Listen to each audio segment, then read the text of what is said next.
Hola, estimados amantes del séptimo arte. En esta ocasión voy a hablar un poco del largometraje La Pasión de Juana de Arco, de 1928. Una de las grandes cintas de la historia del cine.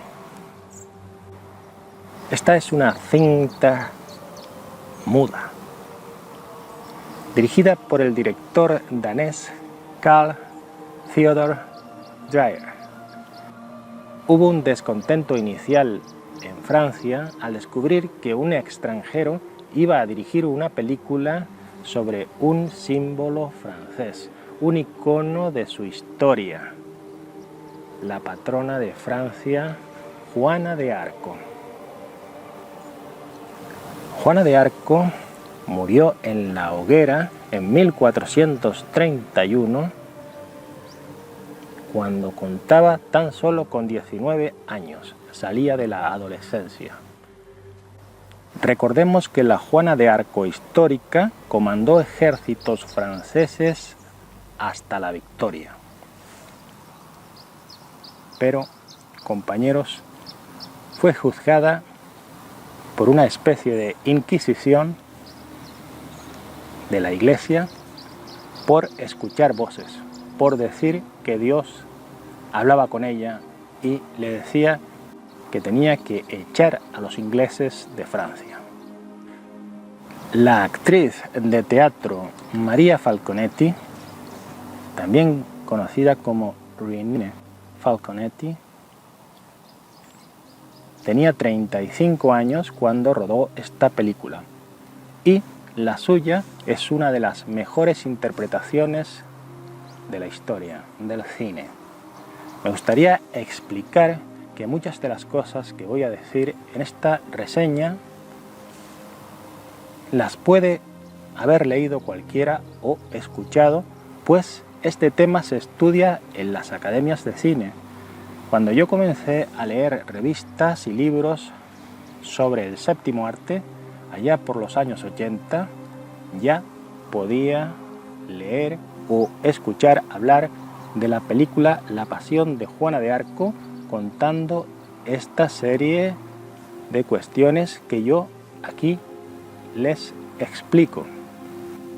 Leo directamente unos apuntes que tomé ayer. En esta película vemos a Juana siendo interrogada y humillada por unos jueces pertenecientes a la Iglesia francesa.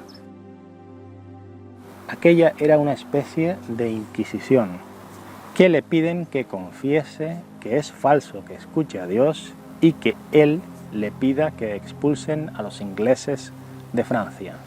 Al negarse, mandan a que la torturen. Los diálogos, preguntas y respuestas que le hacen durante el juicio están tomados de unas anotaciones que se hicieron en ese momento y se encuentran en una biblioteca histórica de Francia. Aquello quedó escrito y podemos comprobar que los diálogos que pudieron ocurrir entre Juana de Arco y sus inquisidores se corresponden en mucho con los que encontramos en los letreros de esta película muda, porque no los escuchamos, los vemos escritos, estos diálogos. Y yo pensé ayer, viendo la película, que desde cualquier punto que la mires, ella sufre, el personaje, Juana de Arco. Si la miramos como una esquizofrénica que sufre delirios, o sea, escucha voces, sufre igualmente que si la vemos como una santa a la que están torturando y denigrando. Si usted es un estudiante de psicología o psiquiatría y llega a la conclusión de que Juana de Arco sufría de esquizofrenia con una serie de delirios imaginarios en los que ella escuchaba directamente la voz de Dios por su propia naturaleza, con esa, digamos, tara, y porque desde pequeña se le inculcó aquella creencia y ella se introdujo de lleno en aquel mundo de voces relacionadas con Dios y la religión. Pero, si usted llega a creer, porque es usted cristiano, que ella realmente escuchaba a Dios, aquí comprueba igualmente que sufre, la están torturando y denigrando, incluso llegan a escupirle en la cara, se mofan de ella, se burlan, la maltratan. La actriz es muy buena y muestra en su rostro la angustia del personaje, en múltiples primeros planos. Ella sufre realmente aquello. Para rodar esta película se construyó un estudio enorme de cemento, Es un escenario creado para la película, que apenas podemos ver, pues las tomas son primeros planos o planos detalles, en los que no podemos apreciar el fondo. Quiero decir que al enfocar los rostros de los personajes, muy bien por cierto, con una fotografía excelente, no podemos apreciar bien el fondo. Sin embargo, estos primeros planos son buenos para que podamos ver los sentimientos de los personajes, el lenguaje de sus expresiones, la sentida interpretación de la actriz principal, Falconetti. No obstante, los productores se enfadaron con el director, porque aquello había costado dinero. Ellos se habían gastado de su bolsillo una cantidad en aquellos escenarios que luego no podemos apreciar bien en la película.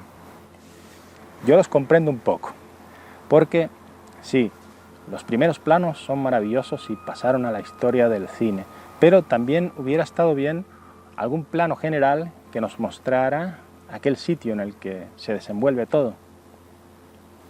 El público no pudo admirar esos escenarios. Aquello podía haber sido grabado delante de cualquier pared. Este es el pensamiento que creo que tuvieron los productores al enfadarse y descubrir en la proyección que aquel hombre tomaba muchos planos, detalles, muchos primeros planos de los rostros, pero no dejaba ver el escenario. La copia original de este largometraje se perdió en un incendio. Se encontró un negativo en 1981 en Oslo, Noruega, y se intentó hacer un montaje lo más parecido al original. El director de esta cinta nunca se decantó por una partitura musical en concreto para usarla con esta película muda. Fue estrenada con distintas partituras en París, Francia, y Copenhague, Dinamarca, la tierra del director Carl Theodor Dreyer. No fue un éxito de público, pero luego se ha convertido en una película de culto. Aquí apunté entre todo esto que escribí yo. En esta historia, los primeros que no creen en la existencia de nada de lo que ve o cree ver Juana son los clérigos. Esos representantes de la Iglesia no creen en aquello que profesan. O sea, tienen delante una santa, se burlan de ella, le escupen en el rostro. ¿No creen en aquello? No creen en su propia religión. Ellos se disculpan creyendo que aquella es una hereje, nunca hablan de que esté mal de la cabeza. En aquella época no se consideraba la locura como una enfermedad mental, sino como algo que podía producir el demonio.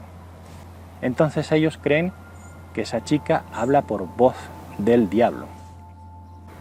La actriz Maria Falconetti huyó de Europa durante la Segunda Guerra Mundial, se fue a Argentina y allí murió con 54 años en una especie de suicidio. Comenzó un régimen alimenticio, una especie de dieta muy fuerte que acabó con su naturaleza, que no pudo resistir, entonces falleció con 54 años de edad. La Pasión de Juana de Arco de 1928 es su único largometraje. Esta mujer fue una señora de teatro. Yo creo que parte de la mística que existe en la figura de este personaje se consigue retratar a través de la interpretación de la actriz, María Falconetti, y la expresividad de sus ojos y de su mirada. Con la ayuda del director de fotografía, que luego se convirtió en un director del Hollywood clásico, Rudolph Maté. El poder expresivo de los primeros planos, la psicología al descubierto de los personajes. Podemos ver detalladamente cualquier movimiento de sus ojos, de su boca, las verrugas de los malvados, inquisidores, las protuberancias en la piel, cualquier defecto, tomados desde distintos ángulos. Este director mandó hacer hoyos en la tierra para introducirse él y el cámara y poder tomar contrapicados de los personajes y mostrarlos así en ángulos terribles. O sea, hacer una toma desde abajo hacia arriba. Aquí hay un uso de las sombras y de las posiciones de la cámara para crear sentimientos en nosotros hacia los personajes. Una iluminación clara con Juana de Arco, una iluminación sensible hacia su rostro, y otra un poco más maliciosa para los malvados. El uso de las sombras en el blanco y negro, amigos, y estamos hablando de una película de 1928, con todas las dificultades de la técnica de entonces. La cámara comenzaba a moverse. Aquello era descubrir un nuevo lenguaje cinematográfico y mostrarlo usando una narrativa visual sorprendente, que se estudia en las academias, como dije al principio. También se dice, se comenta, se murmura que hubo una especie de maltrato psicológico del director y unas exigencias hacia la actriz para conseguir una mejor interpretación. Aquello fue una especie de método. ¿Recuerdan el famoso método que usan algunos actores? Por ejemplo, mandar a la actriz a permanecer en rodillas durante mucho tiempo para que aquello produzca una angustia en su rostro y podamos sentirla nosotros. Estar de rodillas en piedra es sufrido. Hagan el experimento durante unos segundos. ¿Qué puedo decir? Yo sé que a muchos de ustedes les tirará para atrás enfrentarse al cine mudo, al cine antiguo, durante 1 hora y media. Pero, compañeros, siendo como somos amantes del séptimo arte, hay que ir descubriendo las grandes obras del cine y comenzar a apreciar a los maestros, a los primeros magos del cine, aquellos que comenzaron a crear magia a través de fotogramas captados en celuloide, fotogramas en movimiento a distinta velocidad de la que se puede usar hoy en día. Algunas imágenes las encontraremos aceleradas, otras parecen más lentas. Es una cuestión de la técnica del momento. Sin embargo, la copia, aquel negativo que se encontró en 1981, tiene una calidad sorprendente para tener casi 100 años. Compañeros, me despido hasta el programa que viene, si es que hay un programa que viene. Que tengan ustedes un día agradable. No olviden disfrutar con los primeros planos o quizás entristecerse con ese drama de Juana de Arco en la película de Carl Theodor Dreyer. Adiós.